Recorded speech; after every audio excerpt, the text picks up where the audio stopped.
O segredo sombrio do Império Mongol. A transformação em couro vivo. 238. O Império Mongol se expande implacavelmente e com ele um segredo macabro que a história tentou apagar por mais de 700 anos. Imagine o horror, uma mulher viva, submersa em uma solução cáustica, sua pele se transformando lentamente em couro. Mas o pior não é a agonia física, o pior é quem ela era, neta de Genghis Khan, uma general condecorada. E o mais chocante, ela cantou canções de guerra durante todo o processo. Você está prestes a desvendar 3 verdades que os livros didáticos escondem. 1. O processo químico exato, que transformou carne viva em couro, mantendo a mente da vítima intacta. 2. A identidade da lendária general feminina, que sofreu esse destino e porque sua própria família ordenou. 3. Porque os mongóis consideravam essa punição um ato de misericórdia. Se você busca as verdades mais brutais da história, aquelas que os livros evitam, inscreva-se agora.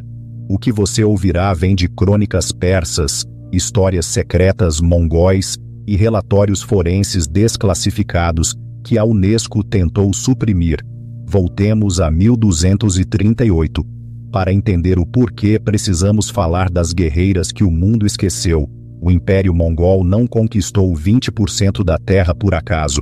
Em 1240, seu domínio se estendia da Coreia à Hungria, da Sibéria ao Iraque, governando mais de 100 milhões de pessoas.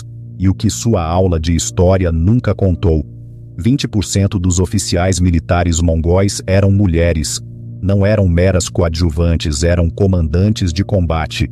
Filhas de Khans lideravam cargas de cavalaria, sitiavam cidades, executavam prisioneiros. As próprias filhas de Genghis Khan governavam territórios do tamanho da França moderna. Isso não era simbólico. As mulheres mongóis treinavam desde os 4 anos em arco e flecha a cavalo.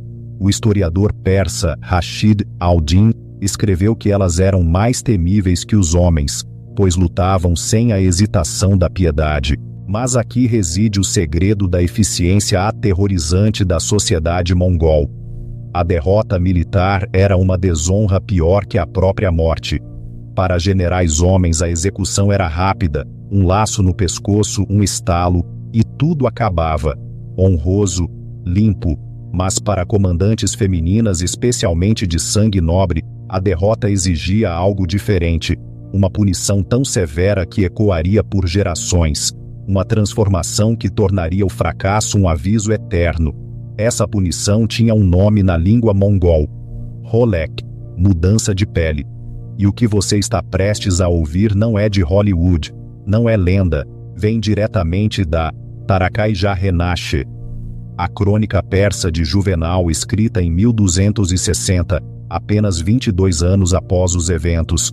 Vem da História Secreta dos Mongóis, codificada em passagens que só foram traduzidas no século XX, e vem de monges armênios que testemunharam o resultado e escreveram com absoluto horror.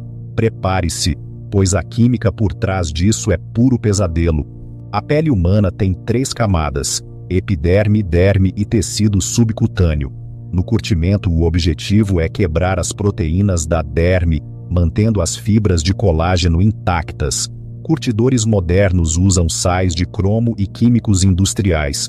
Os mongóis descobriram como fazer isso em 1200 d.C., com a vítima ainda viva. O processo do pesadelo. Estágio 1.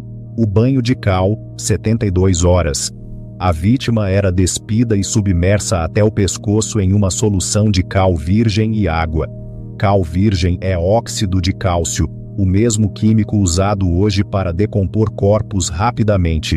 Ele queima tecidos orgânicos, dissolve gordura. Na concentração usada pelos mongóis, destruía a epiderme em exatamente 3 dias, mas o horror e a genialidade estavam em manter a solução na temperatura corporal. Não quente o suficiente para matar por choque, mas morna o bastante para que os químicos agissem lentamente, metodicamente, descascando a camada externa da pele e deixando as terminações nervosas expostas. A vítima sentia cada momento a ardência, o desprendimento, a sensação da própria pele se dissolvendo. Juvenal escreveu que seus gritos podiam ser ouvidos por todo o acampamento, e ela vivia. Estágio 2. A submersão em tanino, 18 a 21 dias. Após 72 horas a camada externa da pele se fora. Agora a preservação. A vítima era transferida para um segundo tanque, cheio de extrato de casca de carvalho, ácido tânico puro misturado com gorduras animais. É o mesmo processo usado para transformar couro de animal em couro. Mas há algo aterrorizante no tanino que poucos sabem. O ácido tânico pode penetrar tecidos vivos. Em temperatura corporal, as moléculas de tanino se ligam às proteínas de colágeno da derme. Elas se reticulam, se unem, essencialmente mumificando o tecido, enquanto o sangue ainda flui. O processo avança de fora para dentro, primeiro os braços e pernas, depois o torso. A vítima via seus próprios membros mudarem de cor de pele para o marrom acinzentado do couro curado, ao longo de dias. Estágio 3. O paradoxo da preservação. E aqui reside o truly diabólico. Os mongóis sabiam que suas vítimas morreriam de infecção ou falência orgânica antes que o curtimento estivesse completo. Então, segundo as passagens codificadas da história secreta, os xamãs que administravam essa punição fizeram algo impensável. Mantiveram a vítima viva artificialmente. Estimulantes herbais para manter o coração batendo, água regular para evitar desidratação, e isso está registrado na crônica armênia. Forçavam a vítima a comer uma pasta feita de fígado, rico em A vitamina K. Por que vitamina K? Essencial para a coagulação sanguínea, para evitar hemorragias internas. Eles estavam deliberadamente prolongando o sofrimento. Juvenal relata que a maioria das vítimas sobrevivia entre 19 e 26 dias. As terminações nervosas morriam gradualmente à medida que o tanino penetrava mais fundo, o que significava que a dor diminuía lentamente, mas a consciência não. Imagine estar consciente vendo seus braços virarem couro, sentindo a sensação desaparecer centímetro por centímetro em seus membros, sabendo que seu próprio corpo está sendo transformado em um objeto, enquanto sua mente permanece presa. Mas quem poderia realizar esse ritual? Quem tinha o conhecimento, a precisão e a frieza para manter alguém vivo através de semanas de tortura química? A resposta revela algo ainda mais sombrio sobre a sociedade mongol. Não eram soldados, nem executores. Eram considerados os membros mais poderosos espiritualmente da sociedade mongol, e quase sempre mulheres. Na cultura mongol, as xamãs, chamadas Udagan, acreditavam ter comunicação direta com o Deus do céu eterno, Tangri. Elas realizavam rituais de cura, abençoavam guerreiros e guiavam almas, e também realizavam o ritual de mudança de pele. Mas as crônicas deixam claro, as Udagan não viam isso como punição, viam como transformação. Segundo passagens da história secreta dos mongóis, o ritual tinha um nome específico: tornar-se o guardião eterno. Quando uma filha do Khan falha em batalha, seu corpo deve ser preservado para que seu espírito permaneça ligado a este mundo, guardando para sempre o exército que falhou. Aldagan guiará essa transformação com ervas sagradas e o tanino do carvalho eterno. Ela cantará as canções de suas vitórias enquanto sua carne se torna armadura. Ela não será punida, ela renascerá como proteção viva. Isso não era execução, era uma metamorfose religiosa.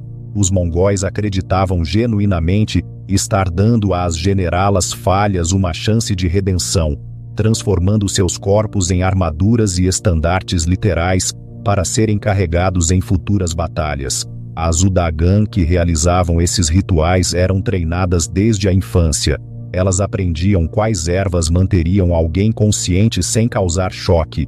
dominavam a química das concentrações de tanino, compreendiam a anatomia humana o suficiente para manter órgãos vitais funcionando enquanto a pele era quimicamente transformada. Os monges armênios testemunharam: as mulheres bruxas dos mongóis possuem conhecimento da preservação do corpo que supera até mesmo nossos médicos. Elas podem estender a vida além do seu fim natural, aprisionando a alma em carne em decomposição. Vimos seu trabalho, ídolos de couro que outrora foram mulheres, montados em postes, carregados à frente dos exércitos. Algumas ainda tinham consciência em seus olhos.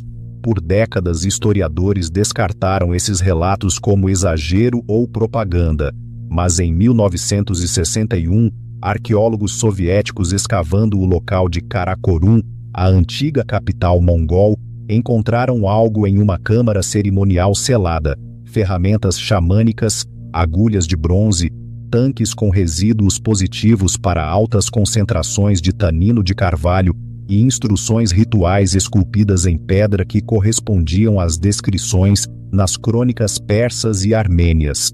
O ritual era real. A história secreta revela mais um detalhe: as Udagan mantinham a vítima consciente através de estimulantes herbais para que ela pudesse completar a jornada. A consciência era essencial. Se a vítima perdesse a consciência ou morresse antes do curtimento completo, seu espírito escaparia e a armadura seria inútil. O sofrimento era o ponto. A consciência era fundamental. E quem foi a infeliz que sofreu esse destino? Seu nome aparece em 3 crônicas históricas separadas. Alaki, neta de Genghis Khan, uma general condecorada que comandava 10.000 guerreiros. Sua falha foi tão catastrófica que nem seu sangue nobre a salvou. 238. Alaki, aos 31 anos, liderava uma ala da invasão mongol nas montanhas do Cáucaso. Em uma emboscada perto da atual Tbilisi, ela cometeu um erro tático fatal. Dividiu suas forças em terreno desconhecido contra um inimigo que conhecia cada passo. O príncipe georgiano Ivane Mikargdzeli preparou a armadilha. Alaki caiu em um vale estreito, esperando pouca resistência. Em vez disso, encontrou-se presa entre deslizamentos de rochas e cavalaria pesada. A batalha durou 6 horas. 7.000 de seus 10.000 guerreiros morreram. Ela sobreviveu, recuou e enviou um relatório a Karakorum.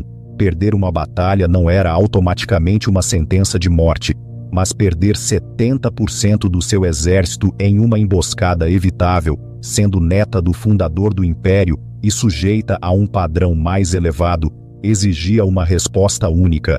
A crônica armênia descreve o que aconteceu. Alaki foi trazida acorrentada ao acampamento. Ela não chorou, não implorou. Quando a sentença foi pronunciada, ela removeu sua própria armadura e caminhou para a tenda de preparação. Por 19 dias, sua voz ecoou pelo vale, não em gritos, mas em canções, os cânticos de guerra de seu povo. No 10º dia, sua voz enfraqueceu. No 10º e no 7º, tornou-se um sussurro. No 19º, parou. Mas as mulheres bruxas mantiveram seu corpo preservado por mais 4 dias, até a transformação ser completa. Imagine escolher cantar em vez de gritar. Imagine esse nível de desafio ou essa profundidade de crença de que essa transformação era honrosa. Por mais de 700 anos, isso foi apenas mais uma história horripilante nas crônicas, propaganda medieval. Até que, em 1961, os arqueólogos soviéticos em Karakorum encontraram uma câmara cerimonial selada. Encontraram restos humanos preservados, não ossos, não tecido mumificado, mas couro, pele humana quimicamente curtida montada em armações de madeira. O governo soviético classificou as descobertas. O relatório do arqueólogo-chefe foi selado. A comunidade acadêmica internacional foi informada que a câmara continha objetos cerimoniais sem significado histórico, mas o relatório foi desclassificado em 2003. E quando cientistas forenses modernos analisaram as amostras de tecido, o que encontraram foi mais horripilante do que qualquer crônica medieval. O que os laboratórios soviéticos revelaram mudará para sempre sua compreensão da crueldade humana. As análises revelaram degradação epidérmica, consistente com exposição prolongada a cal-ru antes da morte. O colágeno dérmico mostrava reticulação de tanino em profundidades que sugeriam penetração gradual ao longo de 18-26 dias. Mais significativamente, amostras de tecido subcutâneo revelaram evidências de compostos químicos sintéticos não consistentes com a tecnologia medieval. O que? A equipe forense encontrou vestígios de análogos da vitamina K e opubo nos tecidos preservados, compostos que promovem a coagulação sanguínea e previnem hemorragias internas em tecidos supostamente curtidos. Em 1238, a vitamina K só foi identificada pela ciência moderna em 1929. Os mongóis estavam deliberadamente impedindo que suas vítimas sangrassem internamente. Isso não foi apenas tortura, foi intervenção médica sofisticada projetada para prolongar o sofrimento o máximo possível biologicamente. O relatório forense concluiu: estimamos que o sujeito permaneceu vivo por um mínimo de 23 dias, com uma estimativa máxima de 26 dias. A morte nervosa teria progredido das extremidades para o interior, sugerindo consciência prolongada, apesar da necrose tecidual avançada. 23 a 26 dias de consciência enquanto seu corpo se transformava em couro. Mas aqui a história vai de horror individual para a guerra psicológica calculada. Os mongóis não enterravam esses restos. Eles os usavam. Segundo a história secreta e a crônica persa de Juvenal, os corpos preservados de generalas falhas eram montados em postes e carregados na frente dos exércitos mongóis, em campanhas subsequentes. Imagine o impacto psicológico. Você é um defensor em uma muralha de cidade. Vê o exército mongol se aproximando e na frente de sua formação, montados como estandartes de batalha, estão os corpos preservados de suas próprias generalas falhas. A mensagem era clara. É isso que acontece com nossos próprios comandantes quando falham. Imaginem o que faremos com vocês. Os monges armênios registraram a reação das forças georgianas ao verem esses estandartes. Muitos soldados fugiram antes mesmo da batalha começar, pois não suportavam olhar para as mulheres de couro. O trabalho bruxo dos mongóis quebrava espíritos antes mesmo que as espadas fossem sacadas. Essa era a guerra de terror em sua forma mais sofisticada. A prática continuou por 21 anos, até 1259, quando Möngke Khan, neto de Genghis Khan, morreu durante o cerco a uma fortaleza chinesa. A morte de Möngke desencadeou uma crise de sucessão que quase dividiu o Império Mongol.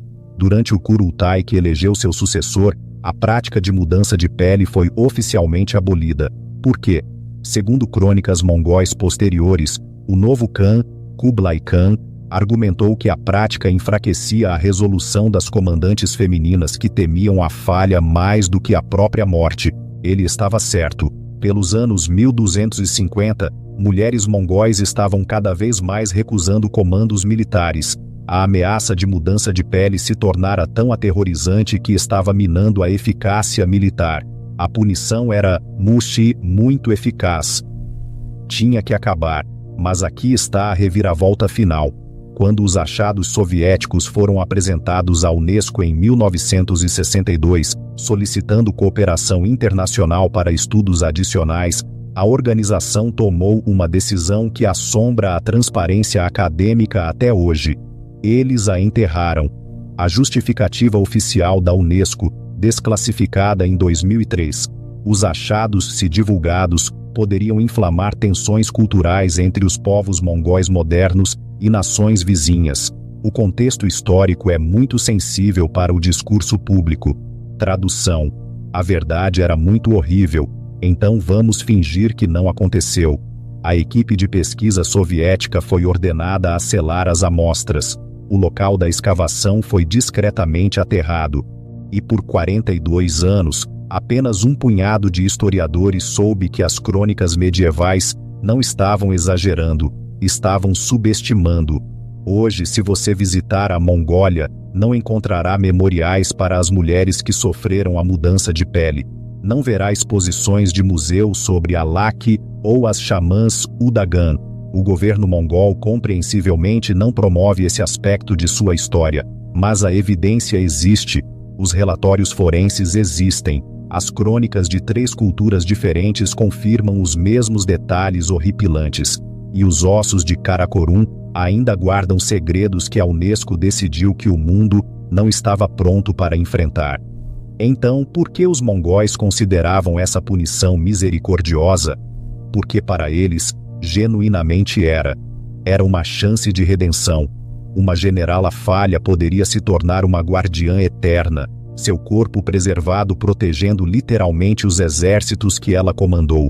Na cosmologia mongol, isso era imortalidade, era honra.